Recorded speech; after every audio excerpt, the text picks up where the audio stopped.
Now in material control, today we are going to study FIFO method. FIFO stands for first in, first out. Right? तो आज की class में stores ledger account बनाएंगे आप with the help of FIFO method. Next in material control, we will be doing LIFO method and then average method. Right? तो FIFO का full form होता है first in, first out, and let us understand this concept with the help of a problem. Please look at this question. The particulars of receipts and issue. Receipts मतलब purchase जो किया हुआ है आपने, and issue of an item of stores for the month of October are. तो अक्टूबर के month के कुछ डिटेल्स गिवन है आपको, जैसे 1 अक्टूबर ओपनिंग बैलेंस है 500 यूनिट्स का, right, eight the rate of ₹10 per unit. 1 अक्टूबर को ओपनिंग बैलेंस था 500 यूनिट्स. उसके बाद 2 अक्टूबर को इशू किया गया 300 यूनिट्स, राइट. 3 अक्टूबर को रिसिप्ट्स मतलब जो परचेजेस किए आपने वो है 600 यूनिट्स का eight the rate of ₹11 per unit. 4 October issue किया गया 250 यूनिट्स, राइट. और ये पूरा प्रोसेस अभी फर्स्ट इन फर्स्ट आउट के अंतर्गत किया जाएगा. जो पहले आता जाएगा माल, पहले उसी को ही रिलीज किया जाएगा, उसी को ही पहले इशू किया जाएगा. नेक्स्ट 5 अक्टूबर रिसिप्ट्स परचेज किया 100 units at the rate of ₹12 per unit, और 6 अक्टूबर इशू किया गया है 400 units, right. What do you have to do? Materials are issued on the basis of FIFO method. FIFO, remember the full form, first in first out, and you have to prepare a stores ledger account on the basis of above data. तो इस data को use करके आपको stores ledger account बनाना है. उसकी format कुछ इस तरह से होगी, राइट. अब इसमें एक चीज ध्यान रखना है आपको, रिसिप्ट नंबर और वो अगर गिवन हो तो वो भी उसी के साथ आप लिखते जाएंगे. But we have taken up a question and we have focused on the calculation part. वो रिसिप्ट नंबर, ऑर्डर नंबर, उनका अभी फिलहाल कोई यूज नहीं होगा. जो यूज होगा वो क्वांटिटीज, यूनिट्स का होगा और उनकी रेट्स का होगा. Now see the format goes something like this. सबसे पहले तो आ जाएगी यहां पर डेट, किस डेट को कितनी क्वांटिटी इशू की जा रही है या रिसिप्ट्स परचेज की जा रही है, राइट. तो first of all we have this format for dates. Then you got the main heading receipts. Receipts के बाद में आ जाएगा इशू, और इशू के बाद में आ जाएगा फिर बैलेंस. कितना क्वांटिटी इशू करने के बाद बैलेंस में रहेगा. So first of all understand the format. In the format we have got receipts, issue and balance. Receipts मतलब जितना परचेज करेंगे, इशू उसमें से कितना इशू किया जाएगा, और इशू करने के बाद कितना बैलेंस रह जाएगा, राइट. और इसी के अंदर रिसिप्ट्स में आपको क्वांटिटी भी मेंशन करना पड़ेगा, रेट भी उनका रुपीस में, और उसका टोटल अमाउंट कितना आ रहा है. इसी तरह से इशू करते टाइम भी क्वांटिटी, रेट एंड अमाउंट, और बैलेंस में भी quantity, rate and amount. So this is going to be the format over here in FIFO method. Now see 1 October, right. तो आप समझेंगे यहाँ पर 1 अक्टूबर पर ओपनिंग बैलेंस था 500 यूनिट्स. तो पहले परचेज किया हुआ होगा quantity 500 units. Now quantity is specified in units. Rate क्या है उसका? ₹10 पर यूनिट. एक यूनिट का रेट है 10, तो 500 का कितना हो जाएगा? 500 को 10 से मल्टीप्लाई कर दिया, यू विल हैव 5000. तो amount is in rupees. Remember, जो भी अमाउंट आएगा सब जगह पर वो रुपीस में ही रहेगा. तो 1 अक्टूबर आपके पास ओपनिंग बैलेंस था 500 units at the rate of ₹10. 500 into 10 कर दिया, टोटल अमाउंट आ गया आपका 5000 रुपीज का. Next issue.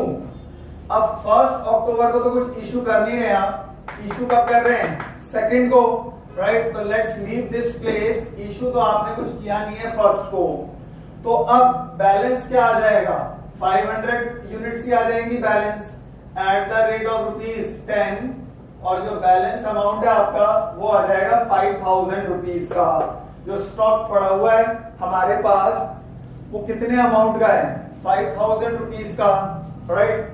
Next we move on to the next day, 2 October. अब यहां पर 2 अक्टूबर 300 यूनिट्स इशू कर रहे हैं आप, तो रिसिप्ट्स तो कुछ है नहीं, वो तो फर्स्ट डे था आपके पास।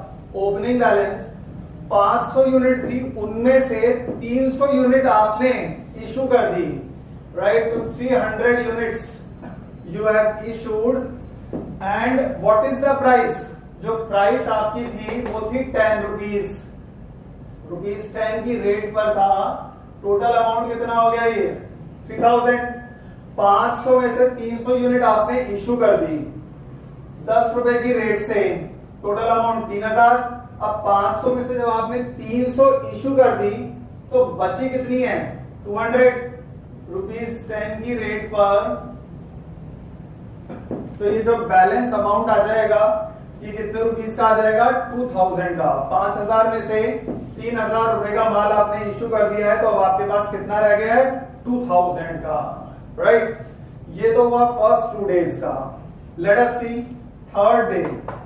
थर्ड डे रिसिप्ट्स है 600 units. What is the rate? 11 rupees, right? So we move on to 3 October. 3 October में 600 यूनिट्स हो गई आपके पास, राइट? ये ध्यान रखिएगा। रेट इनका है ₹11, 11 रुपए। ये सारी वैल्यूज रुपीज में ही ले लेते हैं, so that is going to make your calculations easy. 600 को 11 से मल्टीप्लाई किया, कितना हो गया ये? 6600। 600 यूनिट परचेज किए आपने, रेट क्या है उनकी? 11 रुपए। 600 को 11 से मल्टीप्लाई कर दिया, 6600। अब रिसिप्ट्स तो कुछ है नहीं आपके पास, रिसिप्ट्स नहीं है। जब रिसिप्ट्स नहीं है तो वो सॉरी इशू नहीं है कुछ भी। रिसिप्ट्स तो था आपका 600 यूनिट्स, 11 रुपए की रेट से जब आपने परचेजिंग की है तो टोटल रिसिप्ट हो गई 6600। रिसिप्ट मतलब जो माल आप परचेज कर रहे हैं, लेकिन इशू नहीं है, क्योंकि इशू अब आप 4th को करेंगे तो उसकी कैलकुलेशन कब आएगी? 4th को। तो अब यहां पर इशू वाले प्लेस पर तो हमने डैश डाल दिया। बैलेंस कितना रह गया? अब बैलेंस के लिए आप ये बताएंगे 600 और 200 यूनिट कल ही बची हुई थी, टोटल कितनी यूनिट्स आ गई? 800। तो आपके पास जो बैलेंस है वो 800 यूनिट्स का हो गया। 600 तो आज परचेज करी है, 200 कल की पड़ी थी, और रेट क्या आया? अब इसमें आप ये बताएंगे जो 200 यूनिट है वो तो है एट द रेट ऑफ ₹10, और जो 600 यूनिट है वो है एट द रेट ऑफ ₹11। तो अब 200 इंटू 10 किया, कितना हो गया टोटल? 2000। 600 इंटू 11 किया, 6600। तो आपका वो जो टोटल अमाउंट आ जाएगा, टोटल बैलेंस, वो कितने का हो गया? 2000 और 6600, ये हो गया 8600। इसको चाहे तो आप यहां पे भी दिखा सकते हैं कि जो टोटल हमारा बैलेंस आ रहा है वो आ रहा है 8600 का। यहां भी दिखा सकते हैं, तो फिर इस कॉलम की जरूरत ही नहीं पड़ेगी आपको। अगर आप यहां दिखा देते हैं कि हमारा जो टोटल बैलेंस है, टोटल अमाउंट है, वो अब 8600 का है। Next now we move on to 4th October. अब 4th अक्टूबर का डिटेल देखिएगा, उसमें आप इशू कर रहे हैं 250 यूनिट्स, तो रिसिप्ट्स तो कुछ है नहीं यहां, राइट? 4th अक्टूबर को इशू हो रही है 250 यूनिट्स, तो क्वांटिटी इशूड 250। लेकिन अब ये 250 किस रेट पर इशू होंगी, यहां पर ध्यान देने वाली बात है। First in first out basis है वाला। तो इसमें से 250 में से आप पहले वो वाली इशू करेंगे जो पहले आई थी। पहले कौन सी आई थी आपके पास? ये 200 यूनिट, ये 500 आई थी ना, इनमें से बैलेंस रह गया था 200 का।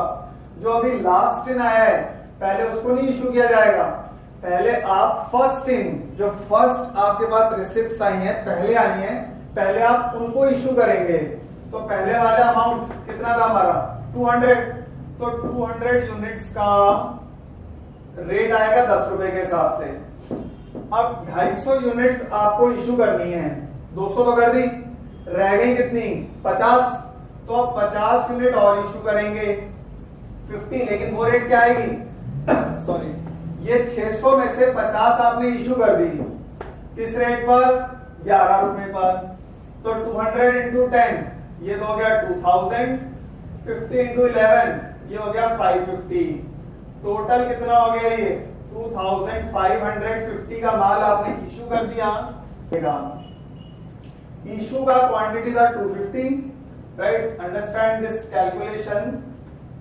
इशू जब किया हमने तो कितनी यूनिट्स इशू करी हैं 250, ये तो बोला जा रहा है 4th डे पर, उनमें से 200 यूनिट तो 10 रुपए की रेट पर थी, पहले वाली 200 यूनिट, अगली जो 50 थी वो 11 रुपए की रेट पर आई है, तो 200 को 10 से मल्टीप्लाई किया 2000, 50 को 11 से किया 550, 2000 प्लस 550 क्या हो गया 2550।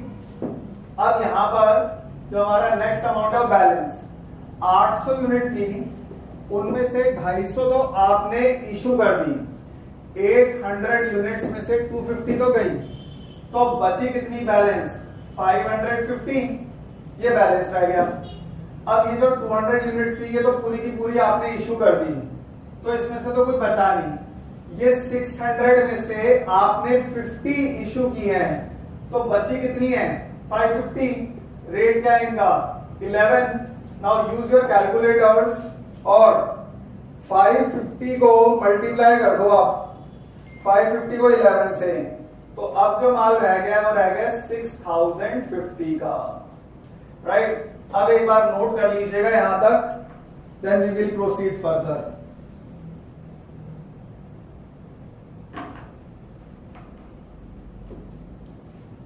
राइट, ये तो है 4th अक्टूबर। नेक्स्ट अब चलते हैं 5th अक्टूबर। 5th अक्टूबर पर क्या हो रहा है 100 यूनिट्स परचेज कर रहे हैं आप, रेट क्या है 12, so we move on to 5th October, और इसमें 100 यूनिट्स हैं, रिसिप्ट्स में at the rate of ₹12, 100 unit 12 रुपए की रेट पर, तो अमाउंट कितने का आ जाएगा 1200। अब आज की डेट में इशू तो कुछ हो नहीं रहा, you are not going to issue anything, तो इशू वाली जगह पर डैश हो जाएगा। और अब बैलेंस कैसे आएगा 550 यूनिट तो कल पड़ी हुई थी, उनमें 100 और ऐड कर दी, टोटल कितनी हो जाएंगी 650 यूनिट्स। ये आज हमारे स्टोर्स में टोटल बैलेंस आ गया 550, तो कल की 100 आज परचेज करी हैं, टोटल हो गई 650। रेट क्या लगेगा, दोनों की रेट अलग अलग है, 550 यूनिट्स तो एट द रेट ऑफ 11 और 100 units at the rate of 12। अब 550 एट द रेट ऑफ 11 वो तो थी 6050, राइट 6050, और 100 यूनिट्स 12 के हिसाब से ये हो गई 1200, टोटल कर दिया इनका तो 7250। तो नोट कर लीजिएगा 7250, ये आ गया डेटा हमारा 5th अक्टूबर तक का। अब लास्ट डे है, इससे हमारा पूरा प्रोसेस कंप्लीट हो जाएगा और लास्ट में बैलेंस क्वांटिटी भी आ जाएगी 6th अक्टूबर। यहां क्या हो रहा है, यहां पर 400 यूनिट्स इशू हो रही हैं, तो रिसिप्ट्स वाली जगह तो डैश हो गई, 400 यूनिट्स इशू हो रही हैं, लेकिन किस रेट पर, बेसिस है यहां पर फर्स्ट इन फर्स्ट आउट। तो अब यहां फर्स्ट इन फर्स्ट आउट के अंदर आप लोग ये ध्यान रखेंगे कि जो पहले वाली यूनिट्स थी ना हमारे पास, पहले वो इशू करेंगे। पहले वाली यूनिट्स कौन सी थी 550, 550 में से 400 इशू कर दी, तो रेट क्या रहेगी, रेट आ जाएगी 11, टोटल अमाउंट 400 को 11 से मल्टीप्लाई किया 4400। अब क्वांटिटी बैलेंस क्या रहेगी, 650 में से 400 तो आपने इशू कर दी, तो 650 माइनस 400 क्या वैल्यू आ गई 250, 650 माइनस 400 किया, ये तो आ गया 250, राइट।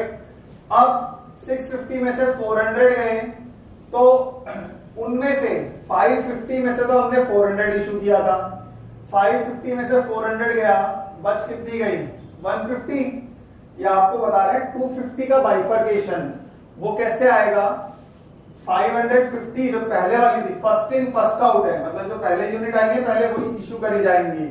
550 में से 400 आपने इशू कर दिया, बच गई 550 में से 400 कर दी 150, 100 यूनिट ये जो पहले वाले दिन पिछले दिन आई थी 5 तारीख को वो आपके पास रह गई हैं, तो 100 ये वाली 150 550 में से जब आपने 400 इशू करी तो 150 ये रह गई। रेट क्या है 150 का 11 और इसका क्या है 12, तो 150 को आप 11 से मल्टीप्लाई कीजिएगा, ये आ जाएगा 1650 और 100 को 12 से कर दिया 1200, टोटल किया तो ये हो गया 2850। This is the last balance on 6th October। तो यहां ये प्रोसेस आपका पूरा हो जाता है, ध्यान दीजिएगा, बड़ी इंपॉर्टेंट और क्रूशियल एंट्री थी। 650 में से 400 आपने इशू कर दी, तो बैलेंस क्या रह गया 250 का, और इस 650 में से बाइफर्केशन क्या थी 550 यूनिट तो पहले वाली पड़ी थी, 100 यूनिट हमने आज परचेज करी है, लेकिन जो 6 तारीख को इशू होंगी 400 यूनिट वो इन 550 में से इशू की जाएंगी, तो 550 में से 400 इशू कर दी, आपके पास कितनी रह गई 150, और 100 यूनिट जो अभी कल परचेज करी थी वो रह गई। 150 यूनिट का प्राइस है 11 रुपीज के हिसाब से, 100 का है 12 रुपए के हिसाब से, 150 into 11 किया 1650, 100 को 12 से मल्टीप्लाई किया 1200, टोटल कर दिया तो हमारे पास ये आ गया 2850। तो ये है फीफो मेथड, जो पहले यूनिट्स आएंगी स्टोर पहले उनको इशू करेगा, राइट। तो लीफो का सिस्टम अलग है, लीफो आपको बाद में बताएंगे, पहले फीफो इस क्वेश्चन पे ध्यान दीजिएगा और इस सॉल्यूशन पे भी, और ये ध्यान रखते हुए कि 650 यूनिट्स थी उनमें से 550 पहले वाली थी तो पहले वही इशू कर दी, 550 में से 400 इशू करी तो बच गई 150, और 100 कल की पड़ी थी, फाइनल बैलेंस किया तो एड अप किया तो final balance is coming as 2850।